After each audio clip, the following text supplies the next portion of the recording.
All right, Athlete Builder, back at it. This is part of the new Athlete Builder and the AEA Institute collaboration series.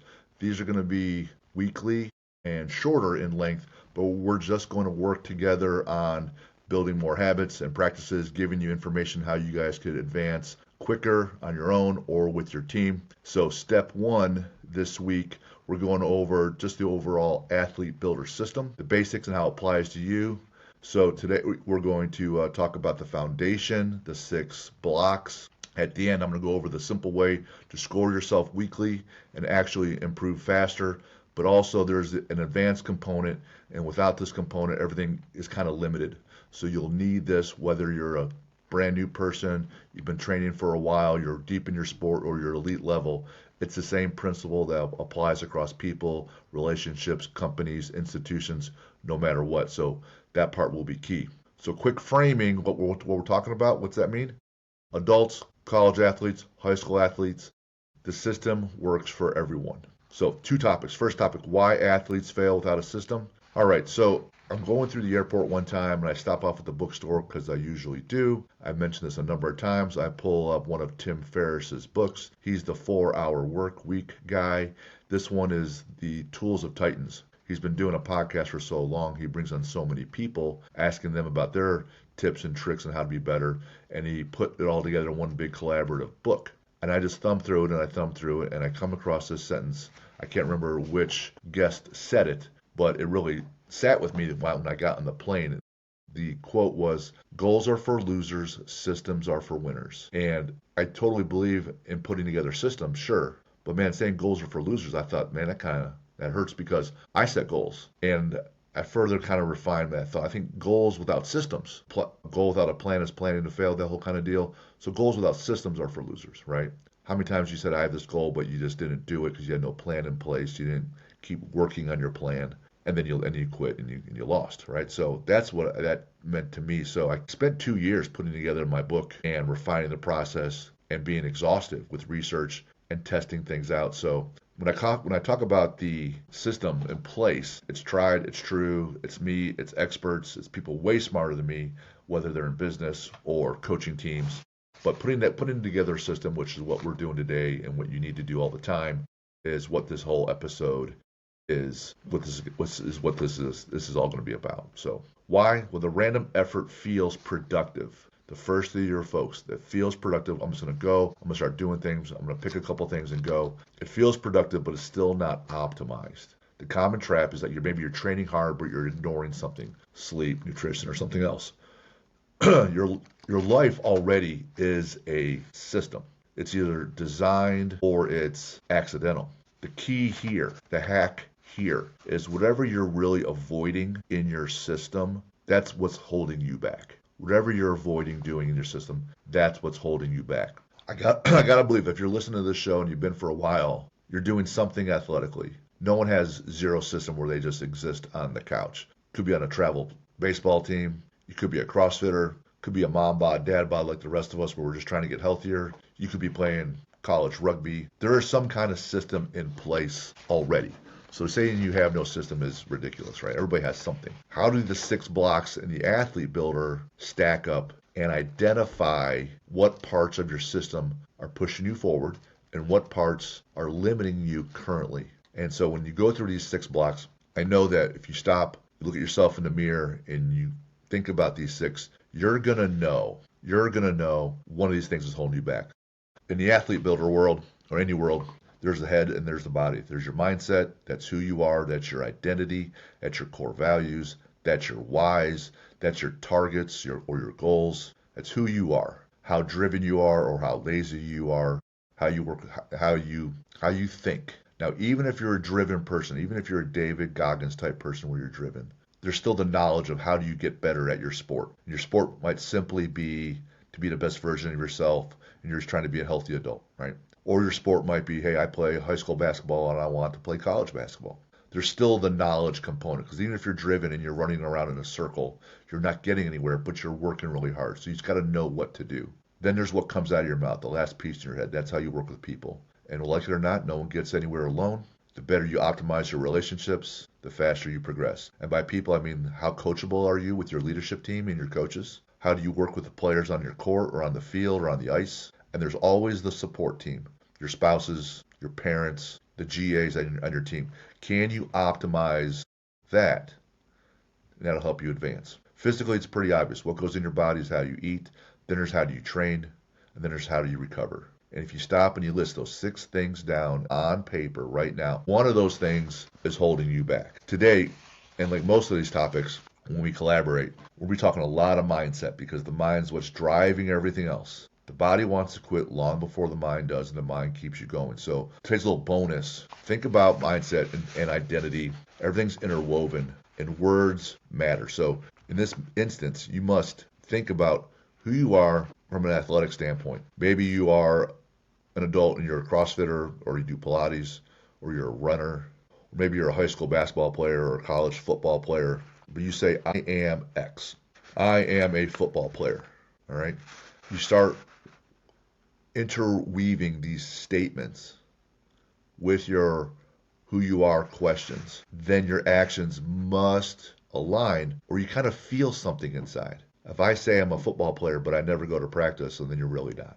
If Jim Beebe says I'm a football player, but I'm only watching it on Saturdays and Sundays, clearly I'm not, right? But say you are. What kind of football player are you? I'm a competitive, disciplined football player. Competitive. I'm competing. With whom? With myself, number one, with teammates on the field together against opponents, but with myself, to build myself. I want to compete against myself. I want yesterday's self to be the enemy. I want today's self to be the winner. What kind of football player? I want to be a disciplined. I want to be a competitive, disciplined football player daily. So I write this down, and then there's got to be some kind of action. I'm a competitive, disciplined football player. Action that wins the action, physically and mentally.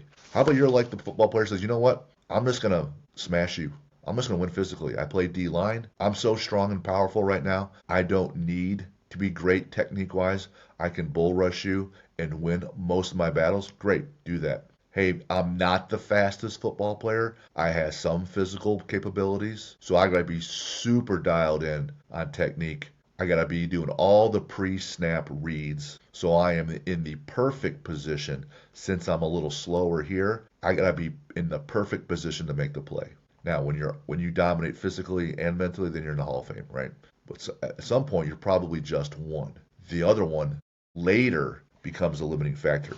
But when you're thinking about mindset and your system, think about who you are and your identity. I am a CrossFitter. I am a runner. I'm a good eater. I'm a nerd. I like to learn. I'm a nutrition geek. All right, so we talked about needing a plan. Obvious. Everyone has a plan. Okay. We talked about the 6 components. Now, we talked about mindset, knowledge. We talked about that. We talked about all the pieces that make up the athlete builder system. Your first task, sit down in the mirror, figure out what piece is limiting. In this next moment, we're going to take a quick break. If you want to sharpen your mindset and execution, check out the AEA Mental Edge Academy and their Mind Fit applications. You go online. What it is they have an app for each approach. Each approach is just what we're talking about now with our daily nutrition, our daily training. It's training for your brain. Mind Fit's more for mental health. Mental Edge Academy is more for athletes. There's your 8 minutes of work in the morning. There's your 8 minutes of reflective work in the evening. There are systematic lessons. You don't know how to do box breathing? Here's your lesson on box breathing. You don't know how to do visualization? Here's that. You want to talk about shaking off a bad play? You have a bad play. People will say that statistically it takes 9 minutes to shake that play off. We want to take you from 9 minutes to 9 seconds. Here's your habit for shaking off a bad play. Here's your mantra. So each app, there's 2 of them, goes over homework in the morning, homework in the evening, and here are sport-specific challenges you work on. You track your results. How many days in a row did I do this? It's quantifiable. You're constantly stacking wins. All right, main topic. The payoff, right? Execution system. Win the day to score the week and then adjust the month. My mantra's always been win the day since we've been doing Athlete Builder. Daily want to get 1 win in one of the blocks. Very, very basic. Hey, Jim, I'm already training, so I'm already getting those wins. That's too basic for me. Awesome. Get 2 wins. Get 3. The most you can get is 6. You get 1 win in every block. You track that daily. When you're done, you get your weekly score each block. You get 7 days. I did the mindset one 7 days in a row. Bam, 7 wins. You did the knowledge one, 7 more. You're up to 14. How many did you get total? I worked on 2 blocks, mindset and knowledge. There's 14 wins. Can I get 15 wins? Can I add one more win the next week? Now, that score becomes your lowest score. Can we beat that the next week? This removes emotion and replaces it with data. We improve what we measure. Came right out of my conversation with Mickey Marotti, head of strength and conditioning for all of Ohio State athletics. Now, like I said in the beginning of this little episode, the overall approach here very, very basic. And I believe it's too basic when I wrote this up. This is why this next piece is critical. It's about prioritizing and executing. And I already mentioned that whatever you're avoiding is what's holding you back. Couple examples. Look at Jordan's career. I love the Last Dance documentary. He comes out of college. He's already driven, coached by Dean Smith, Hall of Fame coach. Excellent mechanics, excellent skill. Spends the next few years getting better and better at being an individual player, dominating, scoring titles, rookie of the year, just lighting people up, can't be stopped. Doesn't win that much though. Chicago wins more than they had been, but they're still not winning at the level. They added a few more players, they're getting better, still not winning.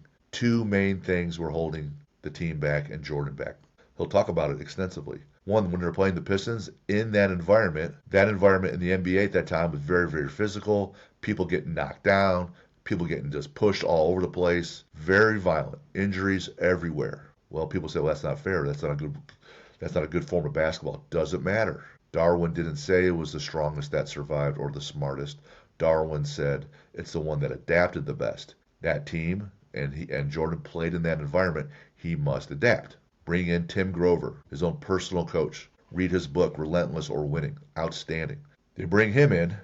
They first start getting the whole team stronger. It's a limiting factor. The skill's there. The strength is not there. 82-game season plus the second season of the playoffs, they had to be stronger. So all those people that play travel sports, college sports, if you're not lifting, you're losing. There's a limiting factor. You can't evolve much past your current level until you fix a limiting factor. They couldn't move past the Eastern Conference Finals until they got past the Pistons. Limiting factor. Had to fix it. Number 2, Phil Jackson, the head coach, went to Jordan. Jordan, you're doing all these things. You're scoring this, shutting people down in defense. We're not going to win unless the whole team is involved in playing. When they do that, the other team will focus on you, limit you.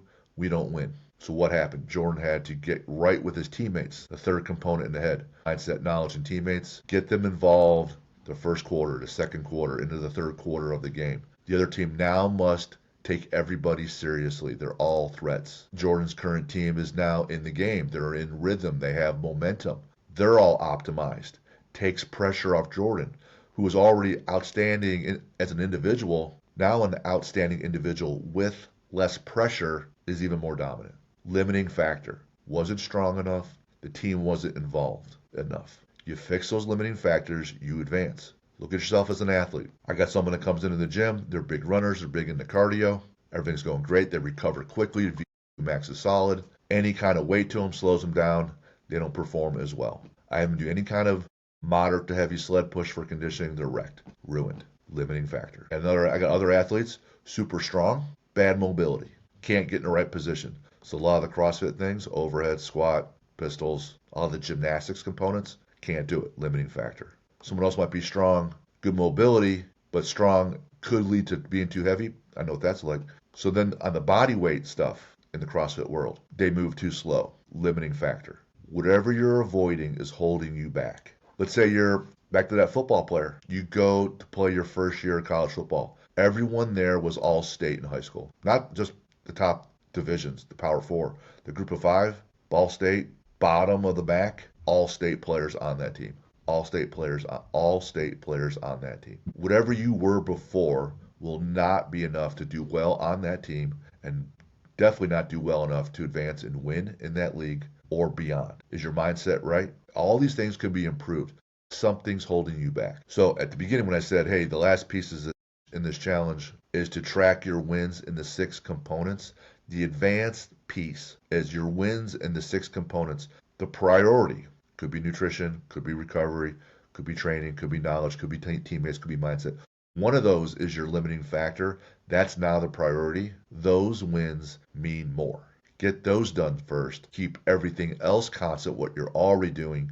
then you must advance. It can't be any more simple than that. Fix the weakness, you must advance. All right, write those out. Keep track of your scorecard. Every Sunday night, 7 p.m., pull out your scorecard, see how you did, schedule your next week when you're going to do these things, and then attack. Share this episode with any coach or teammate that needs help. Next week, we're going to talk about compound interest effect on the Athlete Builder and the AEA Institute collaboration series. See ya.